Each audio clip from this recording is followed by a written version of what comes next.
And do you mind just saying your name and your date of birth, your year of birth? Yes. So my name is Eric.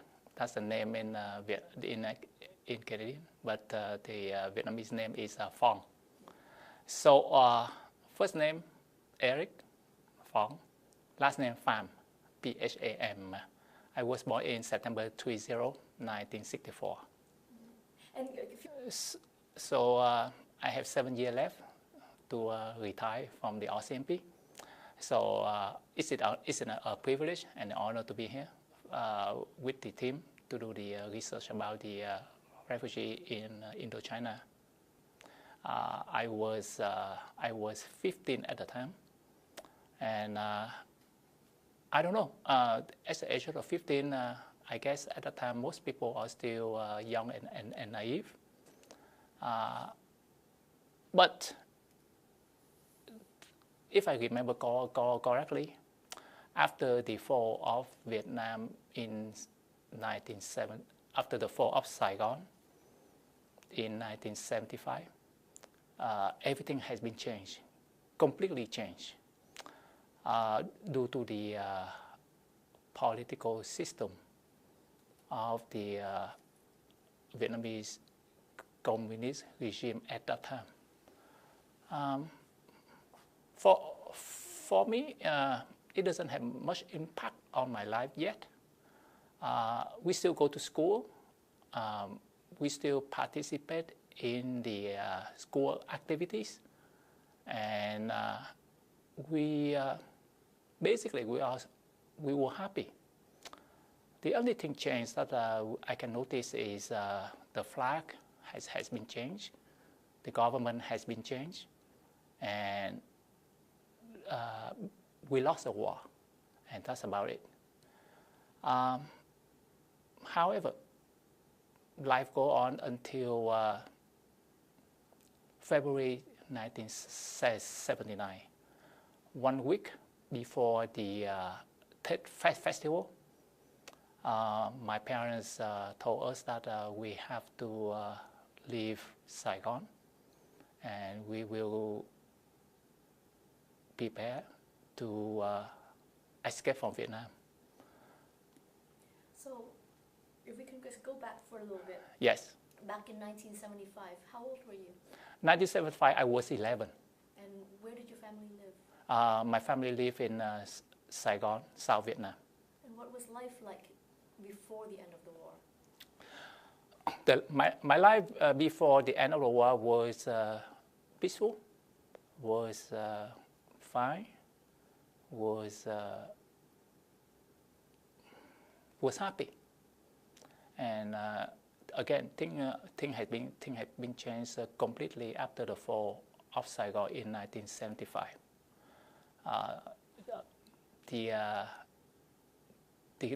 At the time, the political system has been changed completely under the new Vietnamese communists. And again, it doesn't have much impact on my life yet. We still go to school. We still participate in the sport program. But something that I can notice is we have to line up for basic food and necessity. And things get harder and harder every year due to the suppression of the, I can say is a cultural difference between the Vietnamese communist government and communist regime and the previous, the South Vietnamese government. Everything was completely changed. Were your parents working at the time? Yes, my parents, both of them was a high school teacher in Vietnam, and they continue to teach. Again, there was not much impact in our life yet at that time. Yeah. What made your family decide to leave? I asked my parents, do we have to leave after 1975, they said that they did not have the opportunity to escape from Vietnam in 1975.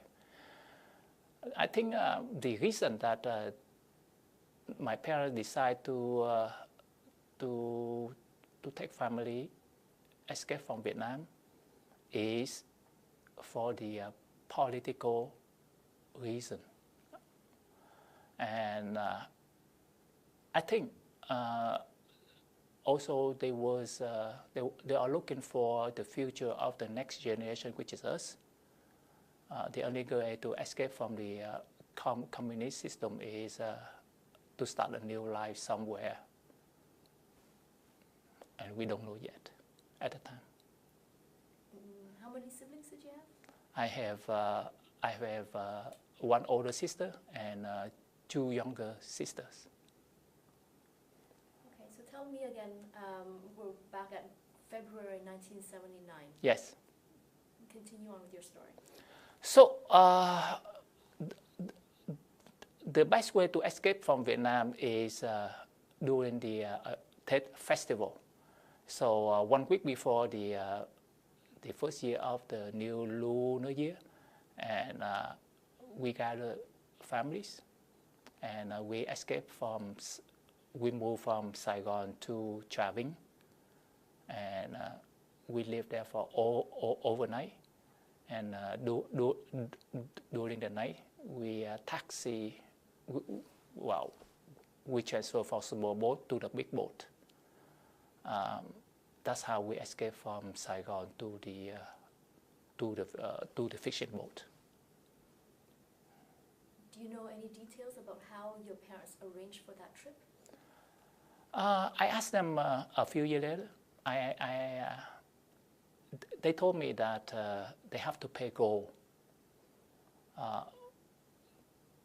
to the Vietnamese official, so we can purchase a place in the small boat. And another way to say it is we have to bribe the local official to secure the boat that we can escape from Vietnam. So that's what they call Mang Kinh Tân? Exactly. It's, the government sanctions it. The government sells the... Yes. the space. Directly, no. Indirectly, yes. What happened at the time is in 1979 there was a war between Vietnam and China. So the communist government at the time would like all the Chinese Vietnamese leave Vietnam as soon as possible. So they make the arrangement with the local town to arrange us to escape to Vietnam. So we have to disguise as a Chinese Vietnamese. So that's why how we got to the boat. Tell me about that day. You transited to Trà Vinh, and then what happened? So in the middle of the night, it was scary. Everything was dark. Everybody have to follow to one of the lead is they choose a flashlight. So everybody climbed to the small boat, and they taxi us to the big boat. And we have to do it quietly and secretly. And it was dangerous because we don't want to get caught in the middle of the night. And as soon as we landed on the big boat, we still have to wait for yours who arrive later. And it took approximately 2 hours for the people to settle down. Then we start to depart from Trà Vinh to the high sea. If this was semi-sanctioned by the government, yes, you bribed an official yes, in order to have a space on this boat, why did it have to be carried out in secrecy? From my point of view is at the time there was no communication between the government and the local government, right? From federal to local, there's no communication. So I don't know how they were secretly, how the money divided, how the fund distributed. I have no idea, but it has to be secret. So the government doesn't want to go out and say that there's a program to allow the people to leave Vietnam. So that has to be a secret program. That's what based on my understanding at that time. So the risks of getting caught remain? Always. And all the people who tried to leave Vietnam at that time was labeled as traitors. So it's a very high risk to leave Vietnam at that time.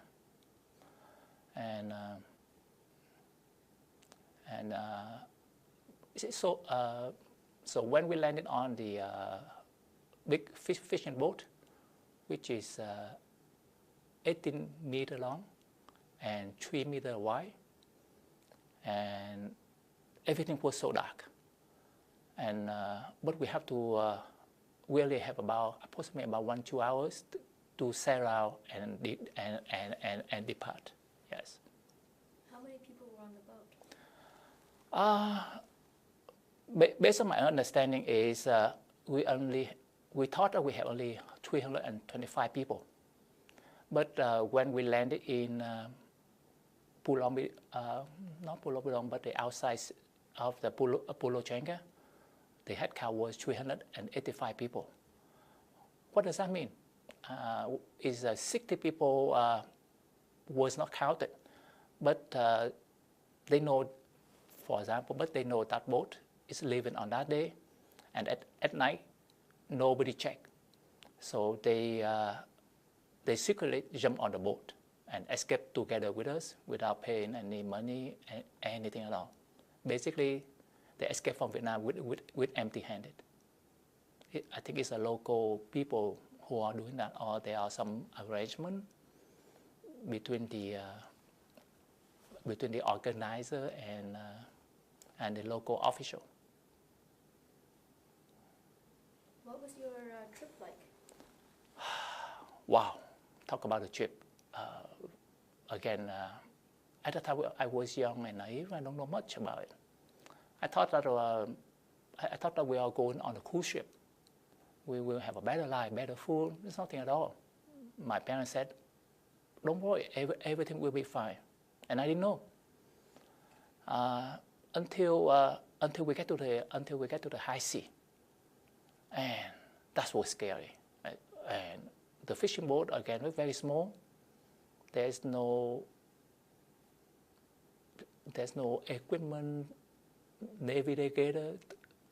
There's no equipment to navigate us to a better place. It was scary.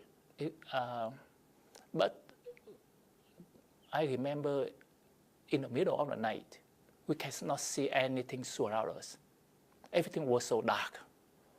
And everything was, all you hear is baby crying, people crying, and you cannot see anything in front of you. And people pray, and the water, the sound of the water and the wind terrify us. So I looked at the ocean. I was thinking, oh no, this is like that sea situation. It was not a cruise. It was not a trip to be safe. And that was my first night. My second night, we are on the high sea, and we don't know where we're going. We don't know where we end up to. We don't know how long it takes the boat to the destination. And people start to get panic. But the waters, but the food and the fresh water was still for 2-3 days. So everybody was calm down, And I look around and I didn't know that the fishing boat was too small. And they was rebuilt as a two stack, as a two deck. And everybody climbed it, and you cannot even, you just have to bend your knee and look around, and you can see the people are terrified with the situation surrounding them. And all you have to do is pray. So the trip was, it took us about, if I remember correctly, is 6 days and 5 nights. Because we have to go bypass the Coeurs Island. We go surround this Coeurs Island and the Thailand, I call it the Bay of Thailand, because there was a story about the Thailand pirate. And the ship captain decided that we need to go surround it, and the trip will take a little bit longer than we thought. And we don't know where we're going, and we don't know how long does it take again, but we just keep going. On the 4th day of on the high sea, we start to run out of food and supply. And again, people start to get angry to each other. They start to get panic, and they are hungry, and we are cramped in the little space, and we don't know where we're going again. Are we going to survive on the high sea? How long does it take? And it was a life and death situation on the high sea. On the fifth day, and luckily we saw there was a light at the end of the horizon. We thought that was a city, but actually it was giàn khoáng. Oil drill. Sorry, sometimes can't remember things. So the oil drill, so we saw at the end of the tunnel there was a light. And everybody said, we have to go to the light. We have to go to that destination as soon as we can. It took another approximately 4 or 5, maybe 6 hours for the small boat slowly get there. So when we get to the oil drill, then we know that we are in Malaysian waters, and we are so happy. And they saw us, so maybe they expecting us. So they supply us with fresh water, food, and they guide us to the next destination that we can be able to land it. Oh, we were so happy, we were lucky. And after maybe 3 hours, we start to depart again. So with fresh water and food, and we start to depart again. And another day, we landed in Pulau Trengganu, which is the city of Malaysia. And how do we, again, there is a story, how do, just like many other boats, we have to sink the boat. If not, the Malaysian Coast Guard will tow it to the high sea. And there is a dangerous situation that the boat can be capsized. So the captain and everybody decide to sink the boat. First of all, is the first wave of people have to jump to the sea and help the women and the children to the shore as soon as possible. Those who still have energy left, stay and sink the boat as fast as they can. I remember is I'm on the, I think I'm on the last wave of the people jump to the ocean. So I jumped, and then I saw my sister, and I said, jump. So my first sister jumped, and then my two other sisters jumped. So I helped three of them reach the shore. An hour later, the boat started to sink slowly into the ocean. And we know that we are safe, and we know that we are alive. You were in the beach at this point. Like Yes. The water was. You were able to walk into. Yes. The wave at the time was so high, and people and the boat is still far away from the shore. The most danger, I remember is the most dangerous situation is the boat capsize, right? So people say, those who know how to swim jump down to the ocean first, and help the women and the children slowly get to the shore as soon as possible. And the wave was still high, So I know how to swim, luckily. Then I helped my two sisters to get to the shore. When I turned around, I saw my dad help my mom and one of my sisters get to the shore. And we know that we are safe and alive without any death at all. Can I just clarify, how far were you away from shore at this point? It's approximately between about 25 and 30 meters, which is very far, right? And the shore was shallow enough for you to walk in. People didn't have to rely entirely on swimming. Halfway, people rely entirely on swimming, and the halfway people can be able to walk to the shore. So that's the way it works.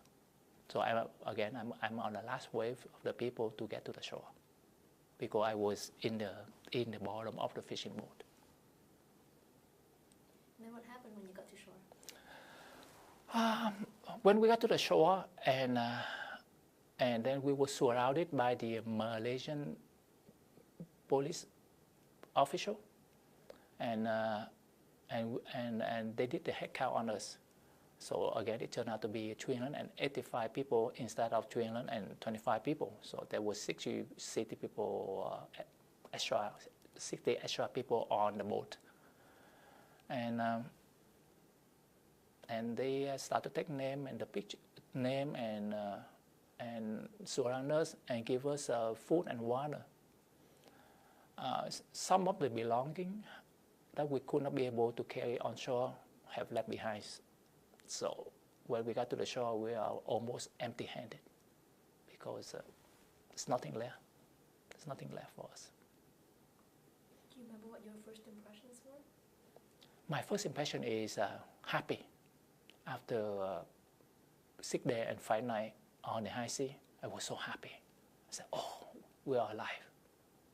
After facing life and then on the high sea, we are alive. Thank you, God. Thank you, Buddha.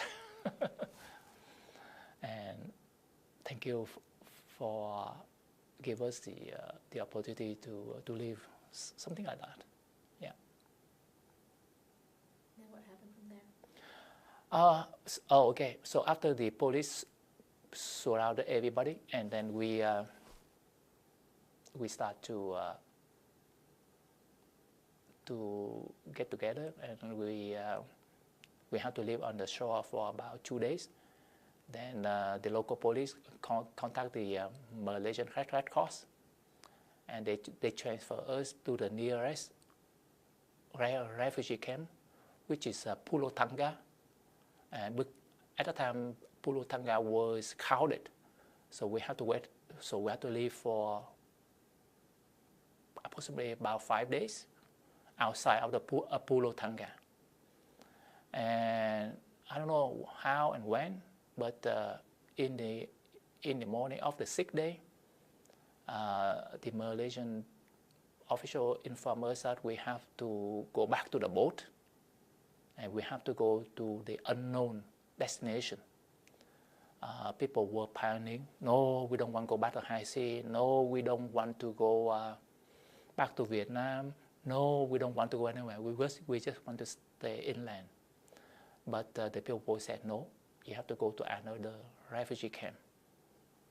And we don't know at that time. We didn't know. So, okay, so we follow the order. 385 people together go to the big boat.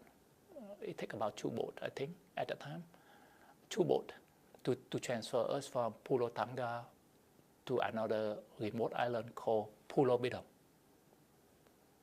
It's approximately about 3-hour boat from the shore. That's how we landed. And I remember that is after 4 weeks escape from Vietnam, we are in Pulo Bidong. It was a nightmare. The life in Pulo Bidong is a nightmare. It's another life-death situation happen again. And we stayed up for about 5 months in Pulo Bidong. I was young, but I started to understand the difficult life of the refugee. Being a refugee, I started to understand a very difficult life. Don't know what to say, don't know what to do. Just sit there and watch the situation, the trauma, the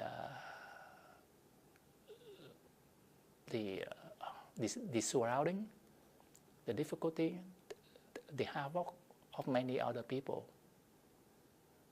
That's how I spent my life in the refugee camp. Could you describe the conditions at Pulo Bidong? Pulo Bidong was established in 1978 with approximately 178 people. When we arrived, the current condition was worse. We came to the island on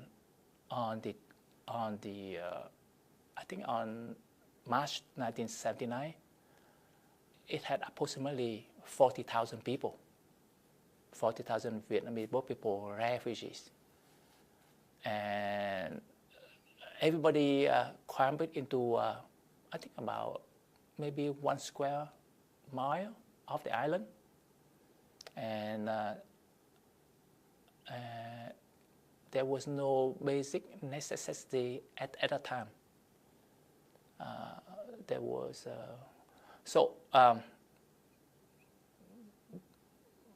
we don't know we didn't know anybody on the islands, and we thought it was the paradise island, but it was not. And talk about the basic necessity. Every week there was a big boat, very big boat, transfer food and fresh water from the land to the island in order to support and feed the refugees. There was no electricity, there was no medication, there was no housing at all. It was terrible. How did you live? We asked the people surrounding us. We asked to have a basic tent, so we set up a tent, and just a small tent like a camping tent, and they gave it to us, and we live together with the other people.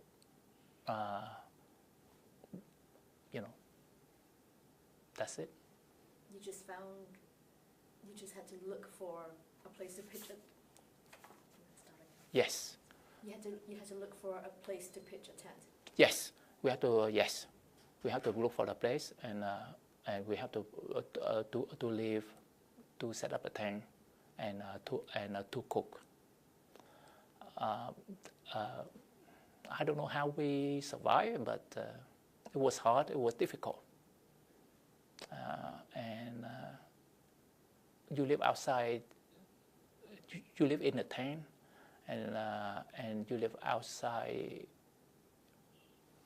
you live in outdoor, and it was hard, it was difficult. Sometimes when the rain comes, it rains very hard and nobody can be able to sleep at night. And every day you have to get up and you have to look for food and have to go to the small hill to get the wood for to cook. It was hard. It was difficult. And in the middle of the night, you can hear the sea breeze. You can hear the people crying. You can hear the baby crying. You can hear the people who have faced life and death on the high sea. You can hear the people screaming at night because they are terrified with the event of the Thailand pirate. You can hear the people who commit suicide. You can hear all kinds of life, death, real life situation at the refugee camp. But we managed to survive. We managed to survive. And it's hard. It was hard. What did people do? How did they pass the time?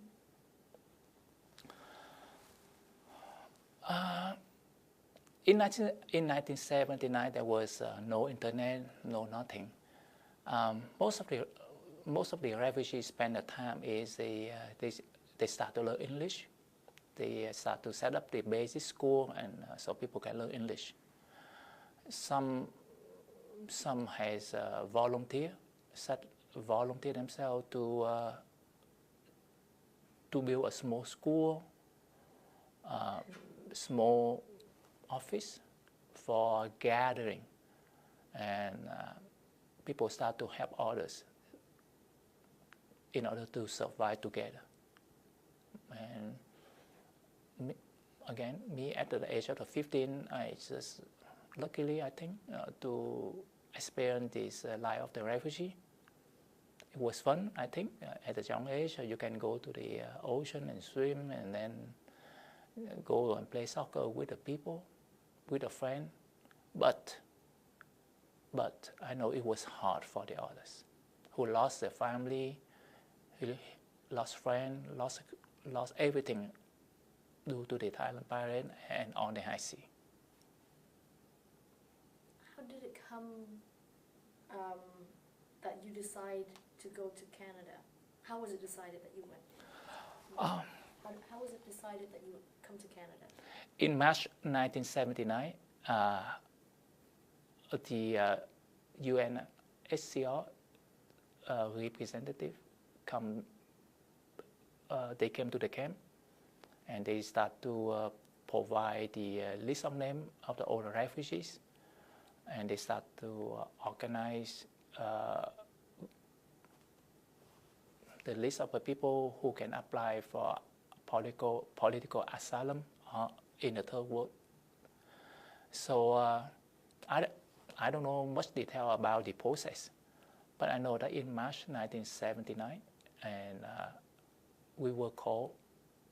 Well, we have to fill out the application form. On the application form, we have to decide which country we decide to go. Most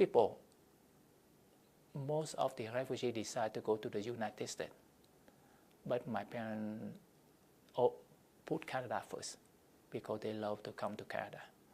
So we put Canada first, France second, and United States the third option. And a month later, we were called to interview by the Canadian immigration officer. That's how the process started. Why did your parents want to come to Canada? I think they love Canada. Secondly, they are bilingual. thirdly, they do not think United States is the right place for our family. That's how they decide to come together. During the interview with the Canadian immigration official, they asked us the same question: why do you want to come to Canada? And I think at the time my mom was saying that because I love Canada. He said, yes, yes. And I said, okay, we accept you. That's a very simple at all. How did they know English and French? My mom was a French teacher in high school. I think it's a famous high school in Vietnam called Trưng Vương, right? So, she spoke on our family behalf. That's how she learned. Why did they decide that United States was not suitable for you guys? I don't know. I think that my parents love Canada. I don't know why not United States, why not Australia, why not France, but they said Canada is the best place to live. I don't know. That was how, I don't know, that's how they decided. So you were there in Pulau Bidong for how long? We were in Pulau Bidong for 5 months. 5 months. And tell me about your trip. Tell me about your arrival in Canada. Where did you go? We can get to that, but after 5 months living in Pulau Bidong camp, and we were notified by the Malaysian Red Cross that we are going to Canada. So but they need a change during the transition period. We were transported from Pulau Bidong to the convent transit camp in Kuala Lumpur, Malaysia, and we stayed there for approximately 1 month. And again, we don't know where we're going. We don't know which part of the Canada that we will be landed until my parents received a yellow copy, and we look at it, and we saw the name of the sponsor, which is the Maranatha Christian Reformed Church, Lethbridge, Alberta. And then we know that we are going to Lethbridge, Alberta. And after a month living in a convent transit camp, we flew from Kuala Lumpur to Montreal, Quebec. And then from Montreal, Quebec, we flew to Calgary, Alberta. And then from Calgary, Alberta, we flew to Lethbridge, Alberta. And when we landed at the airport, we were greeted by the member of the Maranatha Christian Reformed Church. What was your impression of them? Oh, wow. I don't know. At the time, I was young. I don't understand any word of English. French, yes, but not English. And I don't know what they're talking about. I saw three couple, and they just say hello, welcome to Canada, I think, and they talk to my parents, and they start to help us to fill out the paperwork and transport us from the airport to Coeurs, Alberta. That is exactly 48 years ago. Yeah, in February. Yeah. What were your first weeks and months like? Again, a lot of people asking me is, what did you remember about Canada when you arrived for the first time? I said I did. It's peaceful, quiet, and big country. When we landed in Montreal, Quebec, there were so many beautiful lights and automobile, and I love it. I said, wow, this is paradise again. And then when we flew from Montreal to Calgary, Alberta, I think it took approximately about 3.5, 4 hours. I looked down through the window. Wow, this is a big country. And then when we landed to Calgary, Alberta, and we flew by a small plane to Lethbridge, Alberta. Wow, take another approximately 30 minutes, another big trip. Wow, okay, small trip. So Canada was huge and with a beautiful landscape. That was my impression. And where did you settle in? How did you settle? We spent our first year in a small town called Coeurs, Alberta. And a member of the church ran us a small house on the prairie. And we spent our first year in Coeurs, Alberta. Myself, I went to grade 9 junior high school in Coeurs, Alberta. And again, just like a small little house on the prairie. It was small, surrounded by a huge country field. And we was shocked, I think. We was sad, I think, because it's nobody. It's nobody so around us. It's only us. And but luckily, member of the church, together they take turn to come to visit us and help us to do the grocery, help us to settle down. They help my parents to register us for school in September 1979, and that's how we that is how we settled in on the first year in Canada. What was grade 9 like for you? Talk about cultural shock. Wow. Again, we are the first. I think we are the first family arrived to Lethbridge, Alberta. And we are the first Vietnamese refugee live in Coeurs, Alberta. And and we are the first Vietnamese refugee children go to school in Coeurs, Alberta. It was hard. Talk about cultural shock. I don't know any word about English word, no, nothing at all. Just like I'm deaf. And people talk to me, totally deaf. But like most of my Vietnamese friends, we are good in math. The only thing we know is we are good in math. So from math, we start to learn English. And at the time, there was not much about English as a second language. So we have to join the other student into the class, and everybody understand but except us. Was terrified.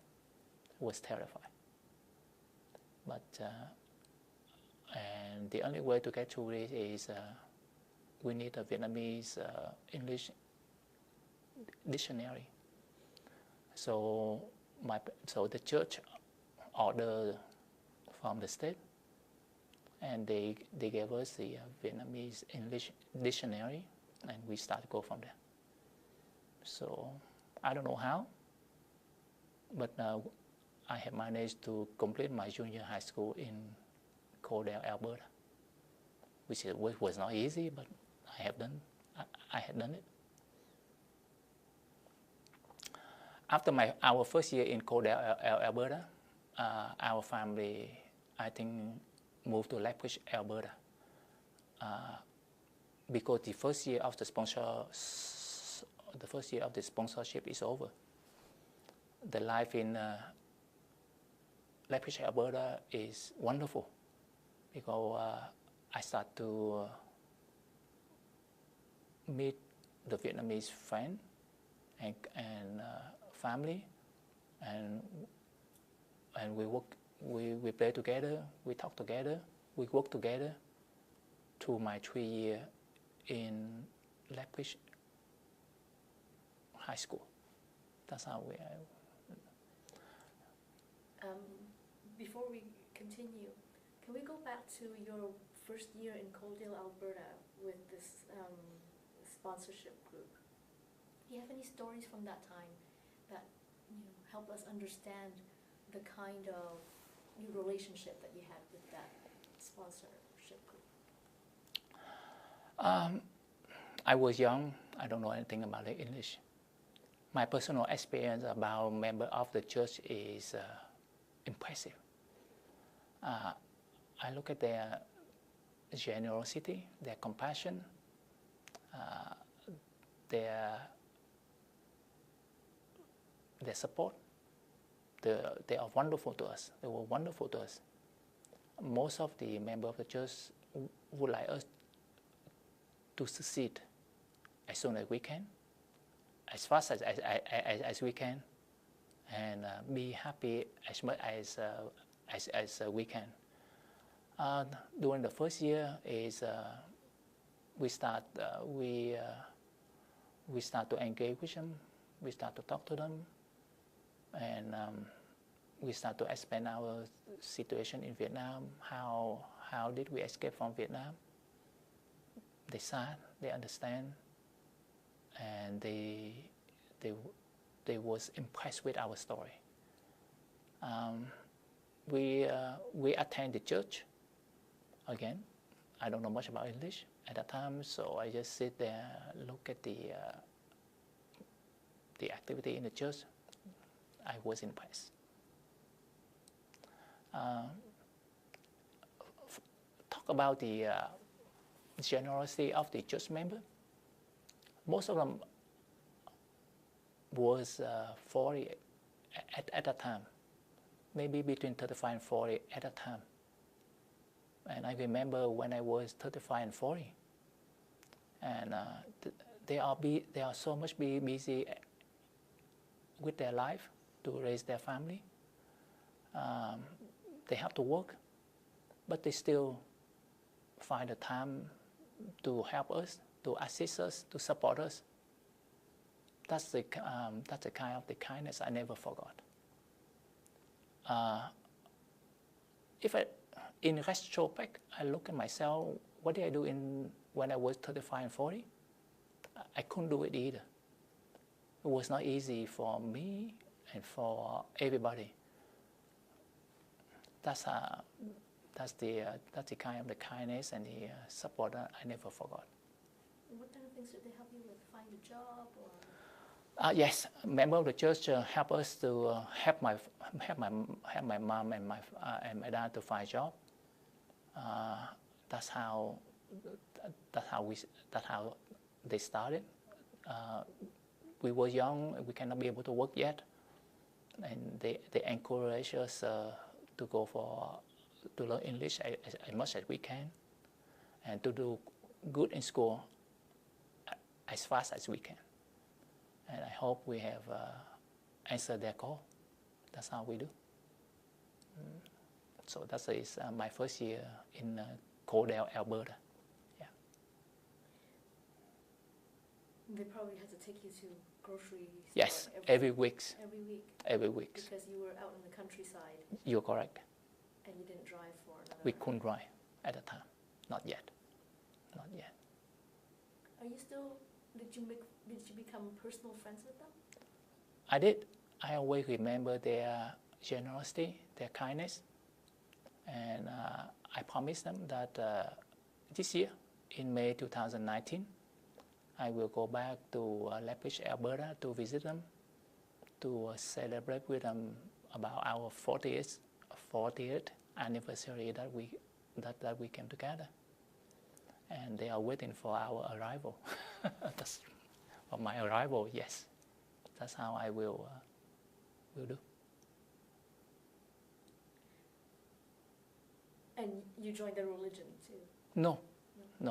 But you went to church. I went to church for. I went to church for 4 years, and then And then after that, when I moved to Edmonton, Alberta, together with friends, I went to Vietnamese Catholic Church for another 4 or 5 years.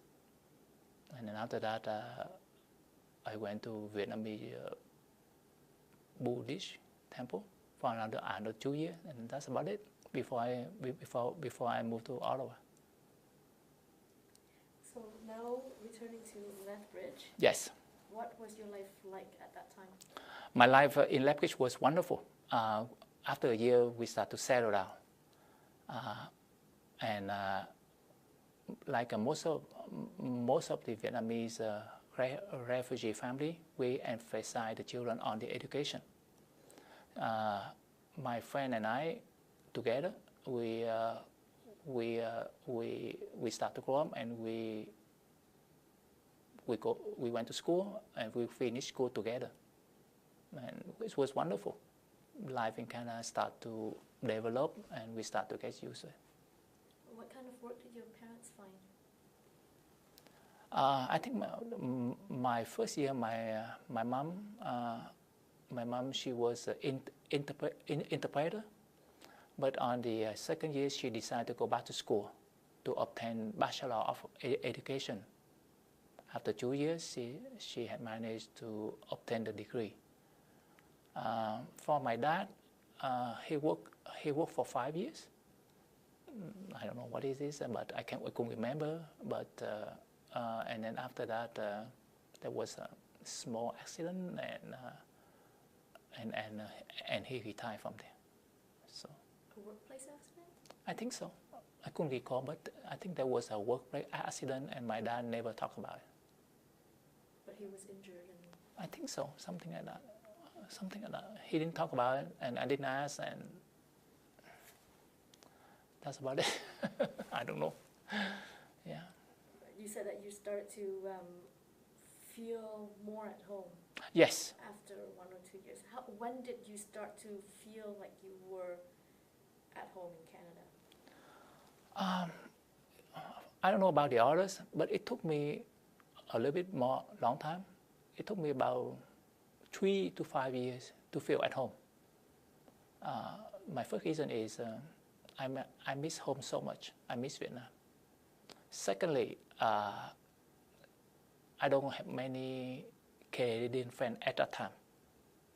Thirdly, we just want to finish our education and find a job. So my first 3 years in Lethbridge, Alberta, I start to feel Canada is my home. But the exact time, I think, is when I finished school in Edmonton, Alberta. Then I start to feel Canada is my home. It took me quite a long time. What were the obstacles that you faced during those first few years? Most of the obstacles facing the refugees and myself is English language. You have to be able to communicate, to understand the English. Secondly is education. Right? That's a next obstacle, but for the other is to look for work.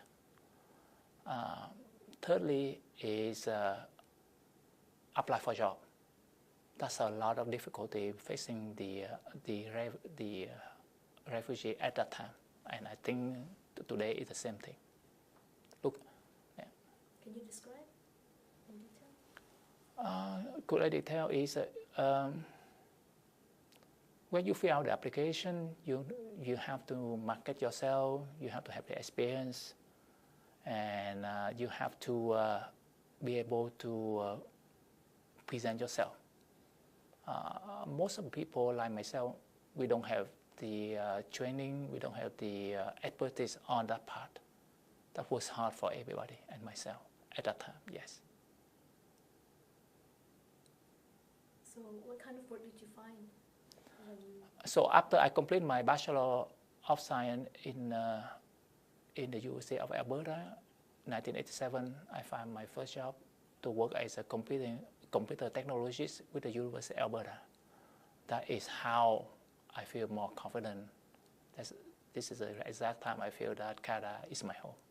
When you got the first job, the real job in Canada, yes.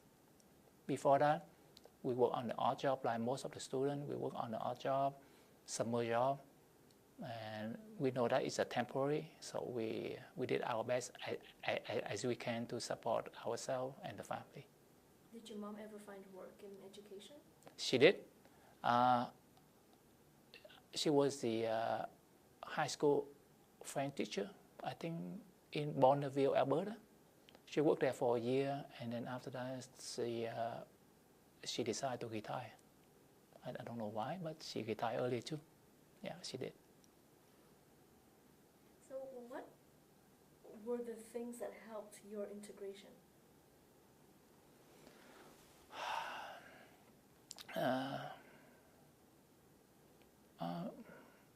What helped me to integration? Learning English, understand the culture, and participate in the community event. That's helped me to integrate to my life in Canada, yes. What do you mean by community events? Community event is like most of my friends and me, we participate in the Vietnamese Student Association, Edmonton Vietnamese Association. We organize the Tet Festival. We organize most of the celebration. That's how you get involved in the community. And at the time, in 1987, the refugee program is still going on. The new wave of the refugees still come to Canada. That's how I and the others participate and help the refugees. That's how we did it. What kind of help did you provide? Same thing. We greet them, we met them, and we support them, drive them to school, show them the way around in Edmonton, and help them to find job. That's how we did. Most of my friends and I, we did it together.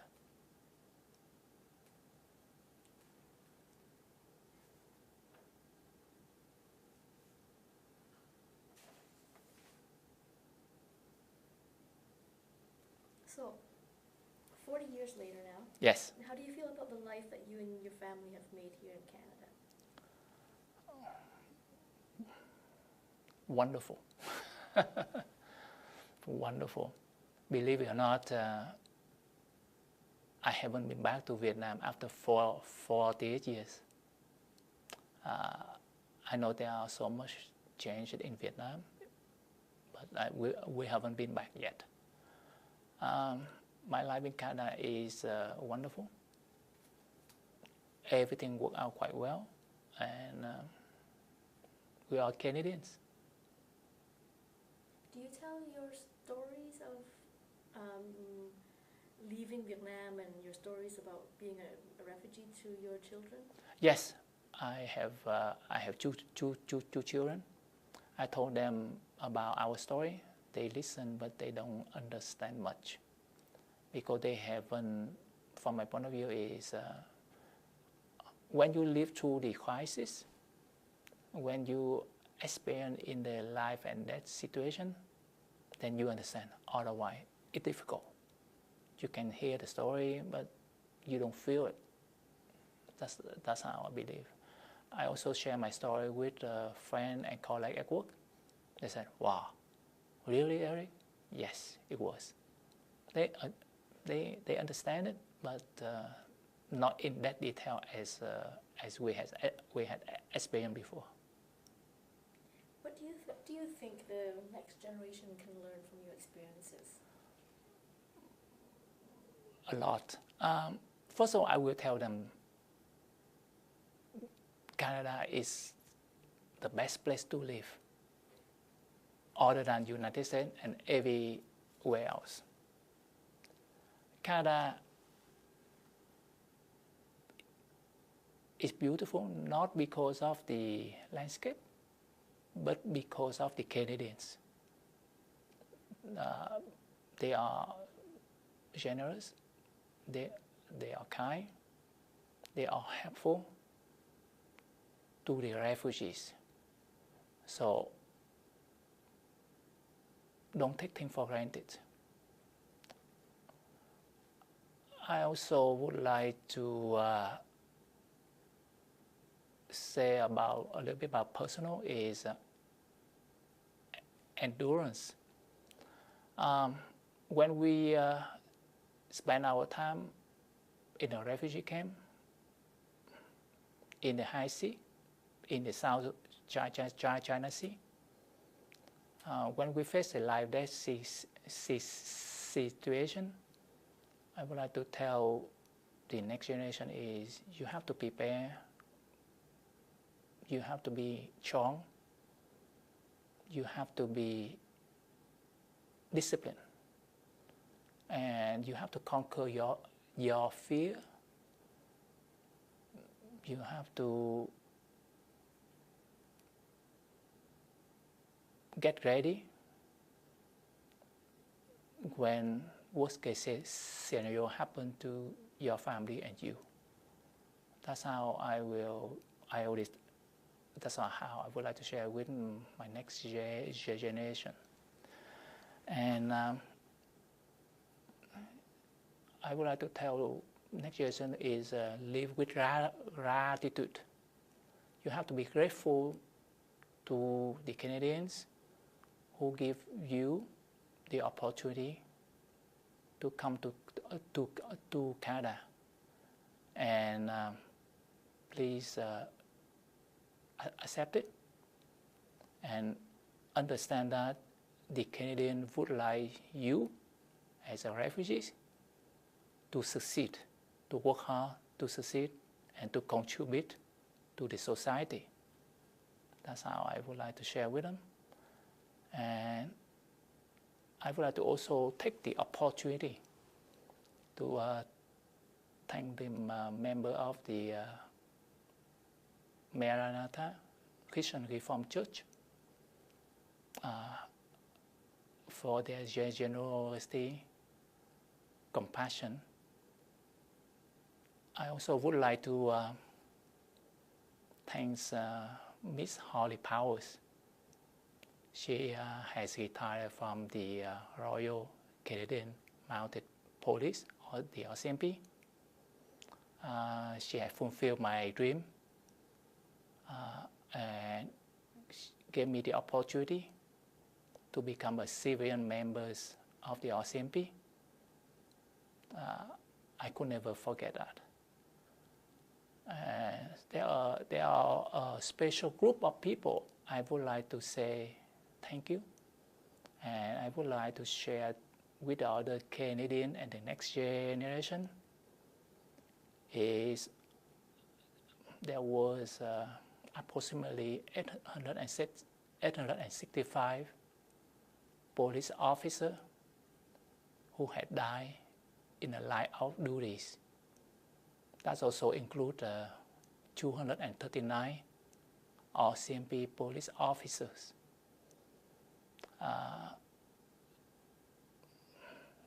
They died to protect the Canadian and us, so we can be able to enjoy our democracy and freedom. Because of them, it inspired me to wake up in the mornings, to come to work, to serve and to protect, and do the best that I can to the Canadians. That's how I would like to share with them. Can you tell me, Miss Holly Powers? Yes. She is a member of the sponsorship group? No, Miss Holly Powers, she is a manager of the RCMP. She worked in RCMP and she had retired last year from the RCMP after 29 years of services. And how did she help you get in?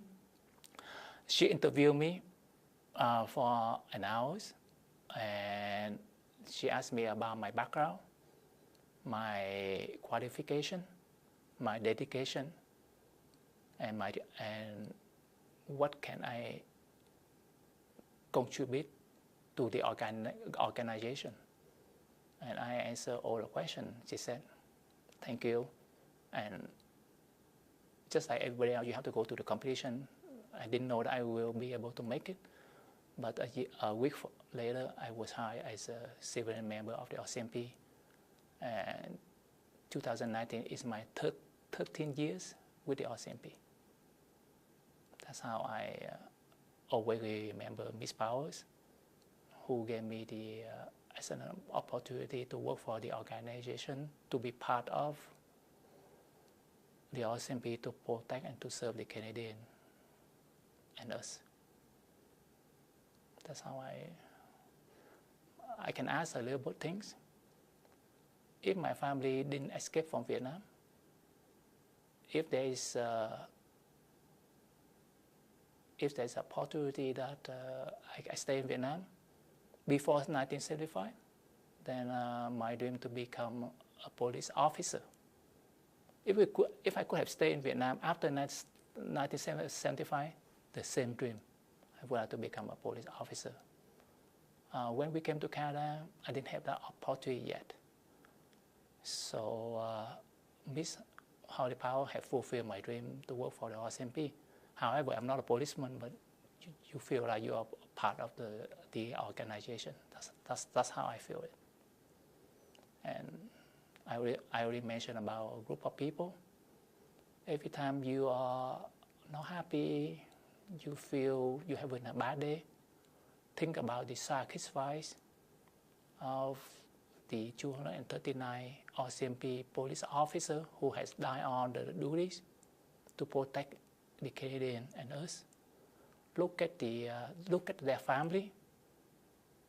Then you start to feel you still are the luckiest one. That's how it inspired me to go to work every day. Thank you. Is there anything else that you want to add that you haven't? I don't know. I would like to end my interview. Okay. So I would like to mention about my life in Edmonton, Alberta. In 1983, after finishing high school in Lethbridge, Alberta, I moved to Edmonton, Alberta, to attend my first year at the University of Alberta. I don't know what to do at the time, but I decided to go for my Bachelor of Science. Most of my Vietnamese friends, they went for Bachelor of Engineering. While studying at the University of Alberta, we start to engage in the fundraising for the Vietnamese boat people. I had a couple of pictures together with them. We have managed to raise approximately $1,500 US, and we sent it to the SOS Vietnamese Boat People Committee in San Diego, Alberta, so they can be able to pay for the expense to help the people in the South, to help the Vietnamese boat people, refugees in the South China Sea. That's how I did it. I also have another picture with the Prime Minister Joe Clark. And I told him I couldn't believe it that I can be able to meet him in person after 39 years. He is an excellent Prime Minister. He opened the door to most of the refugees who come to the country in 1979. That's how I remember him the most. During my 5-minute time with the Prime Minister, I thank him and the people of Canada who have given us the opportunity to come to Canada. That's my souvenir. Thank you, Prime Minister. Glad if you can be able to hear me again. Thank you for your right decision, I guess. And the generation has been doing well lately. Thank you.